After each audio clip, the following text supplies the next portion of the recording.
ዕለት 12 ሕዳር በስመ አብ ወወልድ ወመንፈስ ቅዱስ አሐዱ አምላክ።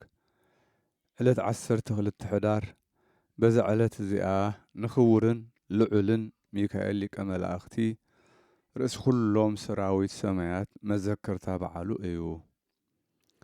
እዚ ክቡር መልአኽ እዚ መሓሪ እዩ፣ ንደቂ ሰባት ዝቐውም ኣብ ቅድሚ ዕብየት መንበር ሕያው እግዚኣብሔር ቆይሙ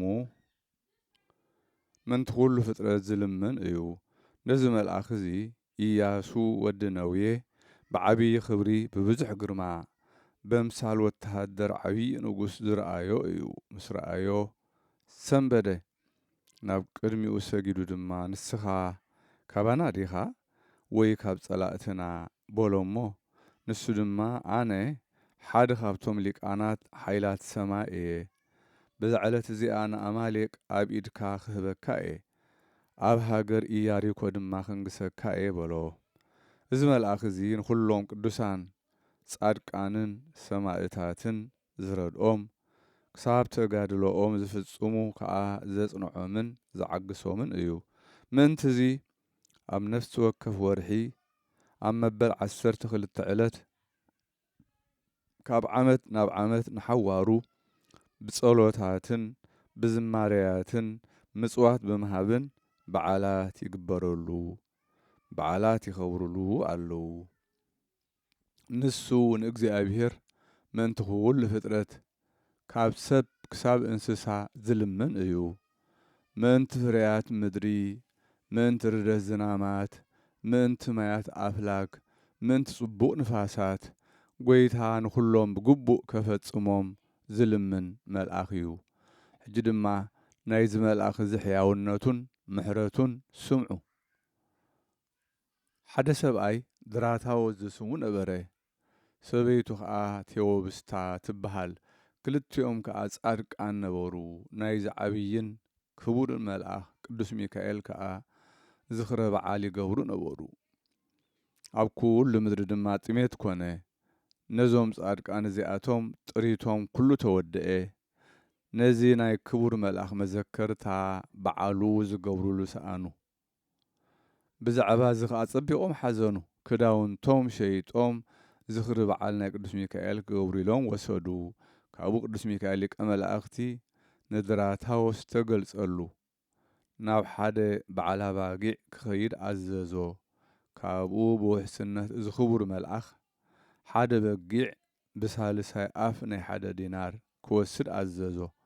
መሊሱ እውን ናብቶም ገፈፍቲ ዓሳ ኸይዱ ካብኣቶም ዓሳ ክወስድ ግናኸ እቲ ዝወሓሶ ዘሎ ናብ ቤቱ ከይመጸ ነቲ ዓሳ ከይጠብሖ ክጸንሕ ኣዘዞ። ንሱ ናብ ገዝኡ ከም ዝመጽእ ኣተስፊዎ ነበረ። ደጊሙ እውን ናብ በዓል ስርናይ ክኸይድ እሞ ካብኡ ዘድልዮ ክወስድ ኣዘዞ።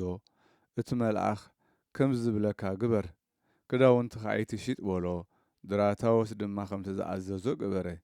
ድሕሪዚ ዘድሊ ዝኾነ ቀሪቡ ከምቲ ልማዱ ነቶም ዝጽውዑ ንኹሎም ጸዊዑ ብበዓል ቅዱስ ሚካኤል ምሳሕ ገበረ። ንቁርባን ዝኸውን ገለ ቁሩብ ወይኒ እንተረኸበ ኢሉ ናብ ቤት መዛግብቲ ናብ መኻዚኖ እንተኣተወ እቲ ቦታ ናይ ወይኒ መሊኡ ጸንሖ። ከምኡውን ብዙሕ ስርናይ መሊኡ ጸንሖ። ንሱ ከዓ ሰንበደ፣ ኣጸቢቑ ከዓ ተደነቐ። ነቶም ዝዓደሞም ሰባት ኩሎም መጊቡ ምስ ኣገልገሎም ነናብ ኣባይቶም ከዱ። እንሆ ከዓ ሊቀ መላእኽቲ ቅዱስ ሚካኤል ከምቲ ቅድም ተገሊጹሉ ዝነበረ ተገልጸሎም። ነቲ ዓሳ ጥብሓዮ በሎ። ኣብ ውሽጡ ድማ 303 ዲናር ወርቂ ረኸበ። ቅዱስ ሚካኤል ንድራታዎስን ንሰበይቱን ከምዚ በሎም፣ እዞም 3 ክፋላት ዋጋ ናይ በጊዕን ዓሳን ስርናይን እዩ። እዚ 300 ዲናር ግና ንዝደለኹሞ ክትጥቀሙሉ ንዓኻትኩም እዩ በሎም። እግዚኣብሔር መስዋዕትኩም ምጽዋትኩም ዘኪሩ ተቐቢሉልኩም እዩ። ኣብ ከክንዳኡ ድማ ኣብዚ ዓለም እዚ እነሆ እዚ ፈዲኩም ኣሎ፣ ዳሕራይ መዓልቲ ድማ መንግስተ ሰማያት ከውርሰኩም እዩ በሎም። ንሳቶም ከዓ በዚ ነገር እዚ ሰንበዱ። ንሱ ከዓ ኣነ ሓለቓ መላእኽቲ ሚካኤል እየ በሎም ካብ ኩሉ ፀገማትኩም ዘድሓንኩኹም መስዋእትኩምን ምጽዋትኩምን ኣብ እግዚኣብሔር ዝዕርግ ኣነ እየ ሕጂ እውን ኣብዚ ዓለም እዝን ኣብቲ ዝመጽእን ካብ ኩሉ ጽቡቕ ነገራት ኣየስእነኩምን እየ በሎም ንሳቶም ከዓ ሰገዱሉ እሞ ንሱ እውን ካብኣቶም ዓረገ ነዚ መልኣኽ እዚ ተኣምራቱ ብዙሕ እዩ ኣይቁፀርን እዩ ኣማላድነቱ ምስ ኩልና ህዝበ ክርስቲያን ይኹን ንዘለኣለም ዓለም ኣሜን ሰላም እብል ችያከ መልአከ ርህሩሃ ልብ ለኩሉ እንተ ኢኮንከ ድሩከ ሚካኤል ሊቅየ ለለ እቤለከ ህብአኒ በጽላሎትከ ነግሃ ወሰርከ እስመ እምንእስየ ፈርሃከከ ሰላም እብል ንዓኻ ንመልኣኽ መልአከ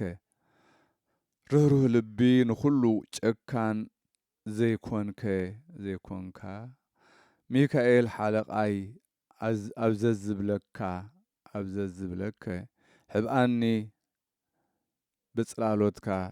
ብጽላሎትከ ንጉሆን ምሸትን ወሰርከ ካብ ንእስነተይ እፈርህ እየ ጥሜትን ዓባርን ወይ ሃከከ ሰላም ለአስተርእዮትከ ውስተ ደብረ ማህውዮም አምሳለ ቅብአት ዘይትጥኡም ቃለ አዋዲ ዮሐንስ ዘንብረትከ ገዳም በትንባልየከ ተፈኒዎ እምስዋዓ ልዑል አርያም ሶከ ኃጢአትየ ያውኢ ሚካኤል ፍህም ሰላም ንምግላጽካ ኣብ ደብረ ማህው ሎሚ ዮም አምሳል ቅብአት ዘይትጥዑም ቃለ አዋዲ ዮሐንስ መነባብሮኻ ገዳም ብናትካ ልመና ተላኢኹ ኣብ መሰዊኢ ልዑል ካብ መሰዊኢ ልዑል አርያም ኢሾኽ ኃጢአተይ የቃጽል ሚካኤል ጓህሪ ሚካኤል ፍህም በዛ ዕለት እዚኣ ኣባ ፊላታዎስ ናይ እስክንድርያ ሊቀ ጳጳሳት ዓረፈ ንሱ ቁጽሩ ካብቶም 63 ኣበው ሊቃነ ጳጳሳት እዩ ብዘበን ሽሞቱ ንጉስ ኢትዮጵያ ናብ ጊዮርጊስ ንጉስ ኖባ መልእኽቲ ለኣኸ ብዛዕባቶም ቅድሜና ዝነበሩ ነገስታት ዝገበርዎ እግዚኣብሔር ኣብ ልዕሌና ተቆጢዑሎ ንሳቶም ቀኖና ሐዋርያት ትእዛዝ እግዚኣብሔር ምስ ጣሓሱ ብዛዕባ ኣባ ጴጥሮስ ካብ ሽሞቱ ሰጉጎም ኣብ ከክንዳኡ ሚናስ ዝተባህለ ሓሳቡ ስለ ዝሾሙ እዚ ከዓ ብዘበን ኣባ ቆዝሞስ ሊቀ ጳጳሳት ዝኾነ እዩ እንሆ እዞም 7 ሊቃነ ጳጳሳት ጳጳስ ኣይሾሙልናን ብዛዕባ እዚ ኣብ ሃገርና ብዛዕባ እዚ ከዓ ሃገርና ጠፍአ ሰብን እንስሳን ኩሉ ብጥሜትን ብሕማምን ተወድኡ ጸላእትና ኣብ ልዕሌና ተንሲኦም ካብ ሃገርና ንብዙሓት ሰባት ማረኽዎም ንሃገርና እውን ዓነውዋ ዝናም ከይውርድ ተኸልከለ ጸላእትና ንሃገርና ኣቃጸልዎ ንኣብያተ ክርስቲያናትና ኣዕነውዎ ንኣና ከዓ ካብ ኩሉ ቦታ ካብ ቦታ ናብ ቦታ ኣሳደዱና ስለዚ ምንቲ እግዚኣብሔርን ምንትታ ቅንዕቲ ሃይማኖትን ኢልካ ብድኻም ምሳይ ክትሳተፍ እልምነካ ኣለኹ ናብ ኣቦና ኣባ ፊላታዎስ ናይ ግብፅ ሊቀ ጳጳሳት ካባኻ መልእኽቲ ክትጽሕፍ እልምነካ ኣለኹ ንሱ ይቕረ ክብለልና ምእንታና ናብ እግዚኣብሔር ክጽሊ እግዚኣብሔር ኣብ ልዕሌናን ኣብ ልዕሊ ሃገርናን በፂሑና ንዘሎ ሽግርን መከራን ከኣልየልናን ክርህርሃልናን ክትልምኖ ከምኡ ድማ ጳጳስ ሸይሙ ከም ልማድ ኣቦታትና ናባና ክልእከልና እግዚኣብሔር ከዓ መዓቱ ካባና ከኣልየልና ምእንታና ክጽልየልና ኦ ሓወይ ንጉስ ዝብለካ ዘለኹ ሃይማኖት ክርስቶስ ካባና ከይጠፍእ ስለ ዝፈራህኩ እየ እዚ ካብ ዝኸውን እንሆ 7 ሊቃነ ጳጳሳት ተሸይሞም ኣለዉ ንሳቶም ጳጳስ ኣይሾሙልናን ንሃገርና እውን ኣይዘከሩዋን ጓሳ ከም ዘይብለን ጥፉኣት ኣባጊዕ ኮና ኤጲስቆጶሳትን ካህናትን ነገስታትን ሞቱ ኣብያተ ክርስቲያናትና ዓነዋ እዚ ፍርዲ እዚ እዚ ሽግር እዚ ዝበፅሓና ከዓ ብዛዕባ ሓጢኣትና ብዛዕባ ነባ ጴጥሮስ ጳጳስና ክፉእ ስለ ዝገበርናዮ ከም ዝኾነ ፈለጥና በሎ። እዛ መልእኽቲ ንጉስ ኢትዮጵያ ናብ ጊዮርጊስ ንጉስ ኖባ ምስ በጽሐት አንበባ እሞ ብዛዕባ እቲ ኣብ ሃገረ ኢትዮጵያ ዝበጽሐ ሽግርን መከራን አጸቢቑ ሓዘነ። ሽዑ ጊዮርጊስ ንጉስ ኖባ ብዛዕባ ሃገረ ኢትዮጵያ እንዳማለደ ናብ አባ ፊላቶስ ሊቀ ጳጳሳት ናይ እስክንድርያ መልእኽቲ ጸሓፈ። ንናይ ሃገረ ኢትዮጵያ ክርስቲያን ይቕሪ ክብለሎም ከምኡውን ጳጳስ ክሾመሎም ለመኖ። ሊቀ ጳጳሳት ከዓ ልማኖኡ ተቐበሎ። ሽዑ ናብ ገዳማ አስቄጥስ ልኢኹ ሕያዋይን ጻድቕን መነኮስ አባ ዳንኤል ዝስሙ ጸዊዑ ናብኡ አምጽኦ። ንዕኡ ጳጳስ ሸይሙ ናብ ኢትዮጵያ ሰደዶ። ንሳቶም ከዓ ብዓቢይ ሓጎስ ተቐበልዎ። ጐይታና ከዓ ነቲ ኣብኣቶም ዝነበረ መዓቱ ኣለየሎም። ነቶም ቅድም ኣብ ልዕሊኦም ዝተላዕሉ ጸላእቶም ኣሸነፍዎም። ብዘበን እዚ ሊቀ ጳጳሳት ኣባ ፊላታዎስ ኩሉ ስራሕቶም ተቓንዓሎም።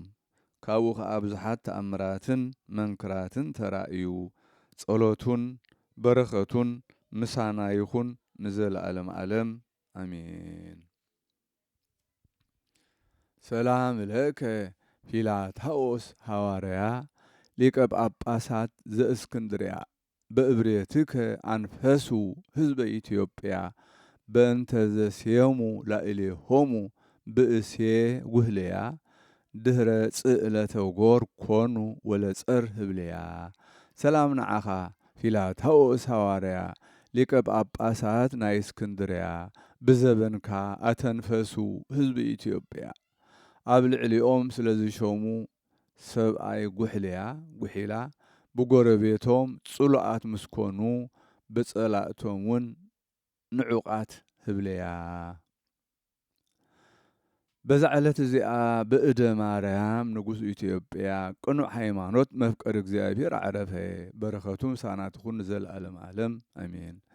ሰላም ለከ መሳዊ ሃፃውንት ዘአድማስ በፍቅረ ማርያም ስኩር ወአኮ በሜስ ከመይሃሉ ዝክርከ እንበለ ፈሊስ እለ ይሜህሩ ሃይማኖተ ስሉስ ቅዱስ ደቂቀ ክህነት ወንግስ ፈረይከ እምከርስ።